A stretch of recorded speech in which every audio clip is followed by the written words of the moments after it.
BNP কি জিয়াউর রহমানের জাতীয়তাবাদী দর্শন তুলে ধরছে? কেন নয়? বাংলাদেশের সাধারণ মানুষ বলছে জিয়াউর রহমানের প্রতিচ্ছবি দেখছেন জনাব তারেক রহমানের মাঝে, তাই না? গতকালকের ঘটনাটা আপনারা সবাই দেখেছেন, যেখানে ঢাকায় একটি মেয়ে ধর্ষণ হয়েছে এবং হত্যা করা হয়েছে, সেটি তিনি কিন্তু বলেছেন যে 1 সপ্তাহের ভিতরে এই মামলার রায় দেওয়া হবে এবং সর্বোচ্চ শাস্তির আশ্বাসও তিনি দিয়েছেন।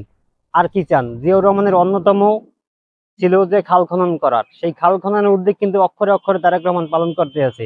আর যারা চোখে গামছা বেঁধে বলছেন, সত্য ঘটনা দেখেও বলছেন, অস্বীকার করছেন না এটা দেখি নেই, আপনারা চোখের বাঁধন খুলে না তারপরে দেখুন তারেক রহমান বাংলাদেশের জনগণের জন্য কাজ করতে আছে কিনা। বিএনপি জনগণের জন্য যা যা দরকার সবকিছুই করতে আছে, তাই না?